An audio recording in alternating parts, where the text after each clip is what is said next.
Bonjour à tous, ici El Garni Mehdi et vous écoutez un nouvel épisode de Project Mode.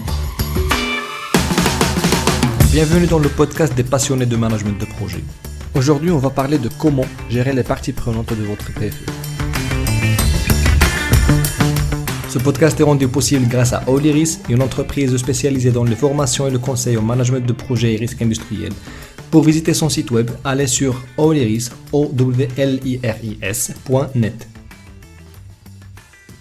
Nous avons vu dans le dernier épisode comment élaborer la charte de votre PFE pour initier le projet en bonne et due forme.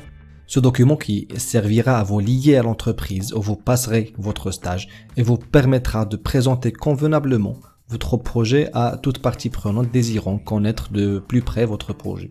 Dans cet épisode, on va voir ensemble comment gérer ces mêmes parties prenantes pour maximiser l'appui de celles qui supportent votre projet et minimiser la résistance de celles qui sont contre votre projet. Et détrompez-vous, il y aura de la résistance.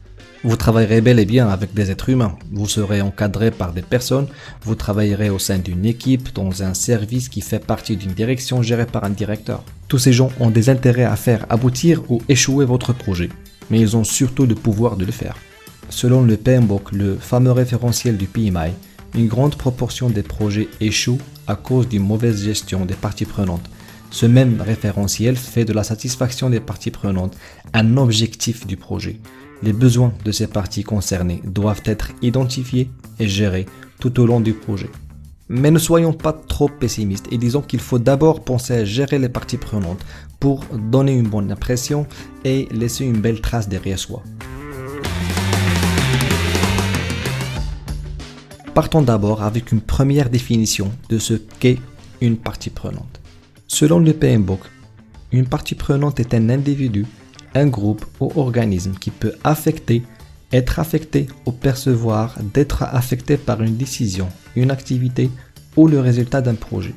Des exemples: votre encadrant académique, votre encadrant industriel, le service où vous allez travailler, votre école, l'entreprise, les fournisseurs ou bien les clients de votre projet, les concurrents de l'entreprise ou bien votre binôme.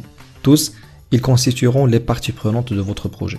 À présent, vous savez ce qu'est une partie prenante. Maintenant, comment la gérer?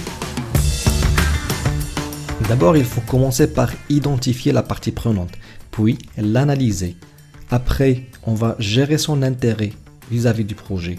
Et enfin, on va évaluer notre démarche pour voir si nous réussissons bien notre gestion des parties prenantes. Alors, pour identifier les parties prenantes de son PFE, commencez déjà par demander l'organigramme de l'entreprise dès votre premier jour de stage.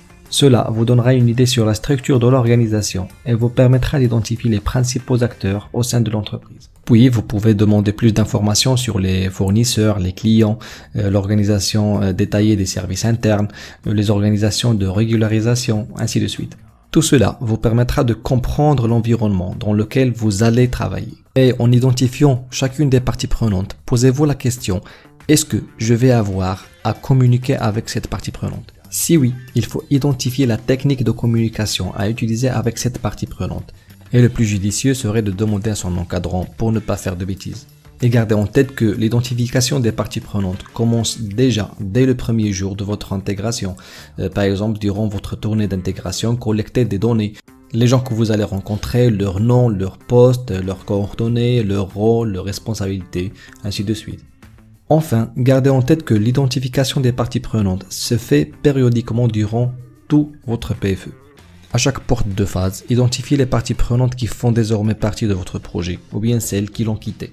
Une fois identifiées, on va alors les analyser. Commençons déjà par les catégoriser. Par exemple, on va traiter les parties prenantes comme faisant partie de votre école, de votre entreprise.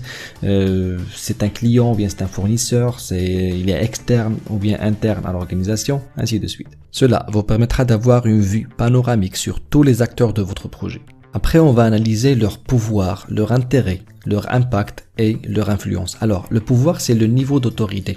Par exemple, un directeur a beaucoup de pouvoir. Puis, l'intérêt, c'est le niveau d'engagement envers les résultats du projet. Par exemple, votre encadrant, même s'il n'a pas de pouvoir, mais il a beaucoup d'intérêt pour votre projet. Puis, on va évaluer l'impact, ça veut dire la capacité de susciter des changements de la planification ou bien de l'exécution du projet.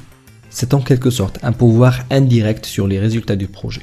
En dernier lieu, on va évaluer l'influence de la partie prenante. Ça veut dire son aptitude à influencer les résultats du projet, par son travail ou bien par sa performance. Après, on va évaluer leur engagement. Ça veut dire, est-ce qu'ils sont inconscients de l'existence de votre projet? Est-ce qu'ils résistent à ce projet? Est-ce qu'ils sont neutres? Ou bien ils sont supportifs, ça veut dire ils sont conscients de ses impacts potentiels, ils supportent le travail et ses résultats. Ou bien ils sont leaders, ça veut dire ils sont conscients du projet, de ses impacts et activement engagés à garantir sa réussite. Alors, une fois identifié et analysé, maintenant vous allez avoir à gérer l'intérêt de vos parties prenantes. L'intérêt principal est d'accroître le support des parties prenantes et de minimiser leur résistance. Comment le faire? Impliquez-les dans le travail du projet. Sachez négocier et ayez une bonne communication. Prenez en compte leurs préoccupations. Anticipez leurs futurs besoins. Clarifiez bien les besoins identifiés. Mais surtout, soyez sensibles à la culture, au climat social interne, aux canaux de communication et aux pratiques et habitudes générales. Vous aurez peut-être à changer la position du directeur financier, qui a malheureusement beaucoup de pouvoir, mais qui refuse de dépenser de l'argent sur votre projet. Alors, comment le faire? Invitez-le à la prochaine réunion d'avancement ou bien mettez-le sur votre liste de destinataires des rapports hebdomadaires. Cela suscitera son intérêt et lui donnera peut-être envie de supporter votre travail. En dernier lieu, vous allez avoir à évaluer votre démarche. Et pour le faire, posez souvent les questions suivantes. Alors, première question, avez-vous une idée sur mon sujet? Deuxième question, croyez-vous qu'il y ait une relation entre vos responsabilités et mon sujet? Troisième question, êtes-vous satisfait de mon travail? Quatrième question, croyez-vous que j'avance bien? Cinquième question, auriez-vous de bonnes idées à me proposer? Si cette partie prenante ne vous donne pas de bonnes idées, vous allez au moins savoir si elle a de l'intérêt pour votre projet, si elle a du pouvoir et si elle va mettre son pouvoir dans l'intérêt de votre projet. Avant de terminer cet épisode, je vous rappelle qu'une bonne gestion des parties prenantes de votre PFE serait un facteur clé de la réussite de votre stage. Alors, vous devez périodiquement les identifier, les analyser, gérer leurs intérêts et leurs besoins et enfin, évaluer votre démarche de gestion. Tout de même, la communication se trouve être le seul lien entre tout chef de projet avec ses parties prenantes. Le prochain épisode, on va voir comment gérer les communications de votre stage. Je vous remercie d'avoir suivi cet épisode jusqu'à la fin et je vous dis à bientôt.